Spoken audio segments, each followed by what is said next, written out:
All right, everybody, it is time for our read aloud today. It is Tuesday, and we are starting at the chapter called Jack Will. I hung out with Jack in homeroom, English, history, computer, music, and science, which were all the classes we had together. The teachers assigned seats in every class, and I ended up sitting next to Jack in every single class. So I figured either the teachers were told to put me and Jack together, or it was a totally incredible coincidence. I walked to classes with Jack too. I know he noticed kids staring at me, but he pretended not to notice.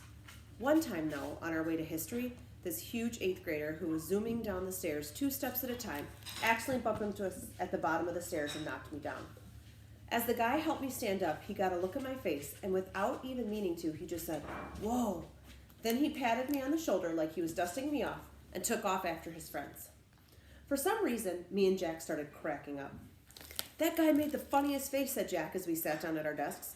"I know, right?" He was like, "Whoa. I swear, I think he wet his pants." We were laughing so hard that the teacher, Mr. Roach, had to ask us to settle down. Later, after we finished reading about how ancient Sumerians built sundials, Jack whispered, "Do you ever want to just beat those kids up?" I shrugged. "I guess. I don't know. I'd want to. I think you should get a secret squirt gun or something and attach it to your eyes somehow. And every time someone stares at you, you would squirt them in the face." "With some green slime or something," I answered. No, with slug juice mixed with dog pee." "Yeah," I said, completely agreeing. "Guys," said Mr. Roach from across the room, "people are still reading." We nodded and looked down at our books. Then Jack whispered, "Are you always going to look this way, August? I mean, can't you get plastic surgery or something?" I smiled and pointed to my face. "Hello, this is after plastic surgery." Jack clapped his hand over his forehead and started laughing hysterically. "Dude, you should sue your doctor," he answered between giggles. This time the two of us were laughing so much we couldn't stop, even after Mr. Roach came over and made us both switch chairs with the kids next to us. Next chapter is Mr. Brown's October precept. Mr. Brown's precept for October was, "Your deeds are your monuments." He told us that this was written on the tombstone of some Egyptian guy that died thousands of years ago. Since we were just about to start studying ancient Egypt and history, Mr. Brown thought this was a good choice for a precept. Our homework assignment was to write a paragraph about what we thought the precept meant or how we felt about it. This is what I wrote. "This precept means that we should be remembered for the things we do. The things we do are the most important things of all. They are more important than what we say or what we look like. The things we do outlast our mortality. The things we do are like monuments that people build to honor heroes after they've died. They're like the pyramids that the Egyptians built to honor the pharaohs, only instead of being made out of stone, they're made out of the memories people have of you. That's why your deeds are like your monuments, but with memories instead of stone." This next chapter, apples. My birthday is October 10th. I like my birthday 10-10.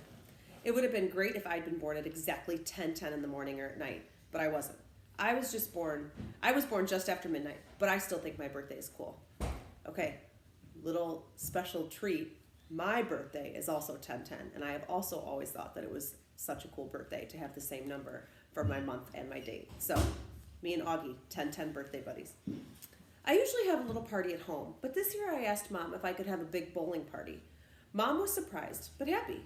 She asked me who I wanted to ask for my class, and I said everyone in my homeroom plus Summer. "That's a lot of kids, Augie," said Mom. "I have to invite everyone because I don't want anyone to get their feelings hurt if they find out other people are invited and they aren't, okay?" "Okay," Mom agreed. "You even want to invite the what's the deal kid?" "Yeah, you can invite Julian," I answered. "Geez, Mom, you should forget about that already." "I know, you're right." A couple of weeks later, I asked Mom who was coming to my party, and she said Jack Will, Summer, Reed Kingsley, both Maxes, and a couple of other kids said they were going to try to be there. Like who? Charlotte's mom said Charlotte had a dance recital earlier in the day, but she was going to try to come to your party if the time allowed. And Tristan's mom said he might come after his soccer game. "So that's it?" I said, "That's like 5 people." "That's more than 5 people, Augie, and I think a lot of people just had plans already," Mom answered. We were in the kitchen. She was cutting one of the apples we had just gotten at the farmer's market into teensy-weensy bites so I could eat it. "What kinds of plans?" I asked. "I don't know, Augie. We sent out the Evites kind of late." "Like, what did they tell you, though? What reasons did they give?" "Everyone gave different reasons, Augie." She sounded a little bit impatient. "Really, sweetie, it shouldn't matter what their reasons were. People had plans, that's all." "What did Julian give as his reason?" I asked. "You know," said Mom, His mom was the only person who didn't RSVP at all. She looked at me. I guess the apple doesn't fall far from the tree. I laughed because I thought she was making a joke, but then I realized she wasn't. What does that mean? I asked. Never mind. Now go wash your hands so you can eat.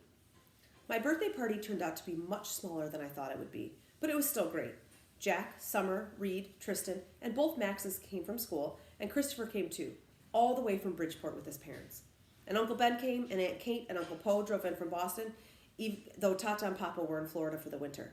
It was fun because all the grown-ups ended up bowling in the lane next to ours, so it really felt like there were a lot of people there to celebrate my birthday. Halloween. At lunch the next day, Summer asked me what I was going to be for Halloween. Of course, I'd been thinking about it since last Halloween, so I knew right away. Boba Fett.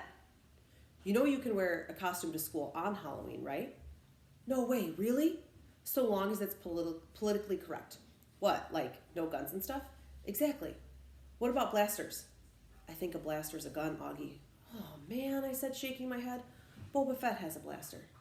At least we don't have to come in character in a book like anymore. In the lower school, that's what you had to do. Last year, I was the Wicked Witch of the West from The Wizard of Oz. But that's a movie, not a book. Hello, Summer answered. It was a book first. One of my favorite books in the world, actually. My dad used to read it to me every night in the first grade. When Summer talks, especially when she's excited about something, her eyes squint like she's looking right at the sun. I hardly ever see Summer during the day, since the only class we have together is English. But ever since that first day at school, we've sat at the summer table together every day, just the two of us. So what are you going to be? I asked her. I don't know yet. I know what I really want to go as, but I think it might be too dorky. You know, Savannah's group isn't even wearing costumes this year. They think we're too old for Halloween. What? That's just dumb. I know, right? I thought you didn't care what those girls think. She shrugged and took a long drink of her milk. So, what dorky thing do you want to dress up as? I asked her, smiling.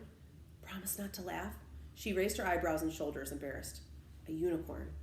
I smiled and looked down at my sandwich. Hey, you promised not to laugh, she said. Okay, I said, but you're right. That is too dorky. I know, she said, but I have it all planned out. I'd make the head out of paper mache, paint the horn gold, and make the mane gold too. It would be so awesome. Okay, I shrugged. Then you should do it. Who cares what other people think, right?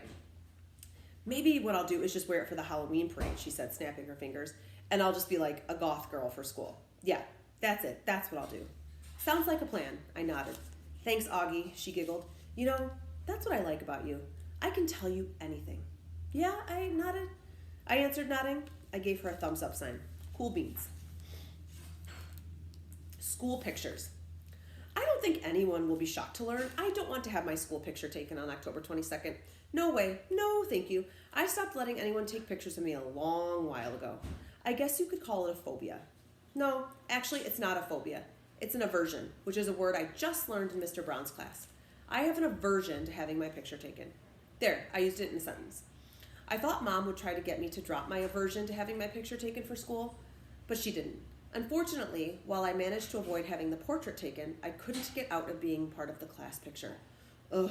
The photographer looked like he just sucked down a lemon when he saw me. I'm sure he thought I ruined the picture. I was one of the ones in the front sitting down. I didn't smile, not that anyone could tell if I had. The next chapter is the cheese touch. I noticed not too long ago that even though the people were getting used to me, no one would actually touch me. I didn't realize this at first, because it's not like kids go around touching each other that much in middle school anyway. But last Thursday in dance class, which is like my least favorite class, Mrs. Antanabi, the teacher, tried to make Ximena Chin be my dance partner. Now, I've never actually seen someone have a panic attack before, but I've heard about it, and I'm pretty sure Ximena had a panic attack at that second. She got really nervous and turned pale and literally broke into a sweat within a minute, and then she came up with some lame excuse about really having to go to the bathroom. Anyway, Mrs. Antanabi let her off the hook because she ended up not making anyone dance together. Then yesterday, in my science elective, we were doing this cool mystery powder investigation where we had to classify a substance as an acid or a base. Everyone had to heat their mystery powders on a heating plate and make observations, so we were all huddled around the powders with our notebooks. Now, there are 8 kids in the elective, and 7 of them were squished together on one side of the plate, while one of them, me, had loads of room on the other side.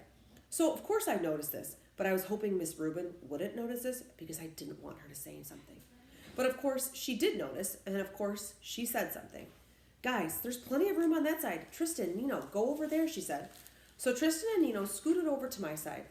Tristan and Nino have always been okay nice to me. I want to go on the record as saying that. Not super nice, like they go out of their way to hang out with me, but okay nice, like they say hello to me and talk to me like normal.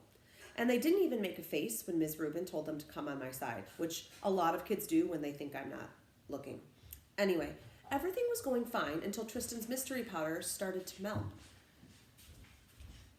melting. He moved his foil off the plate just as my powder began to melt too, which is why I went to move mine off the plate, and then my hand accidentally bumped his hand for a fraction of a second.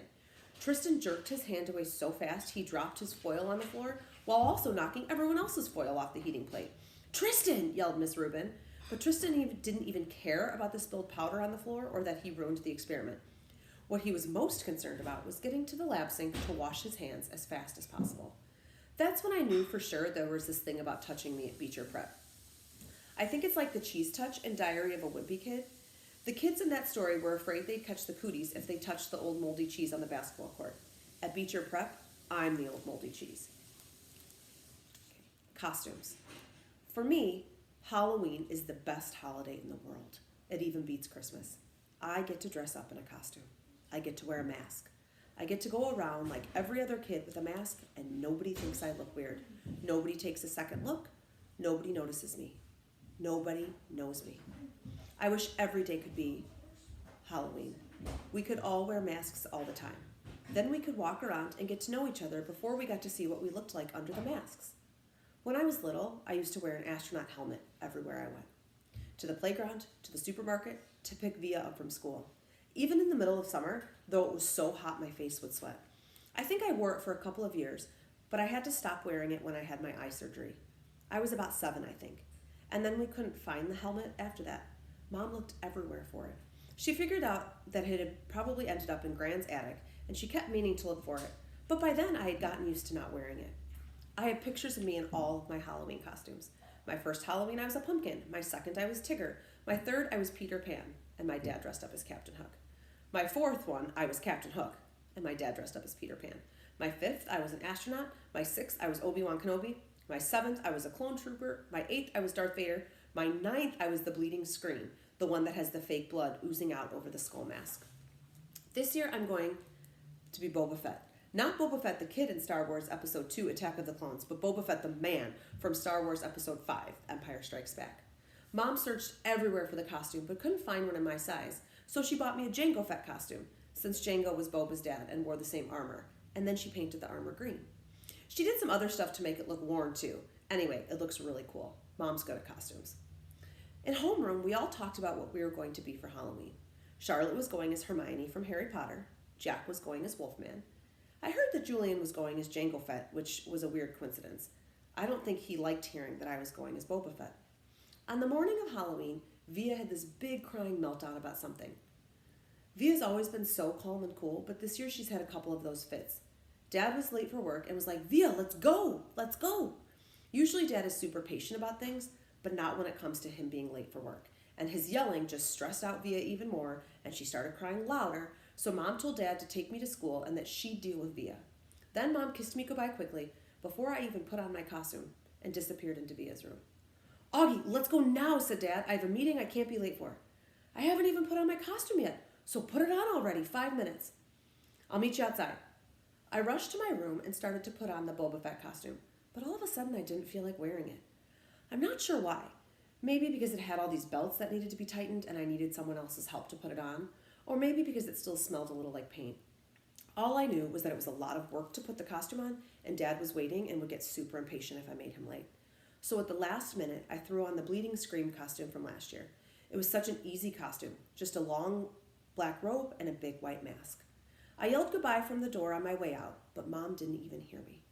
"I thought you were going as Jango Fett," said Dad when I got outside. "Boba Fett." "Whatever," said Dad. "This is a better costume anyway."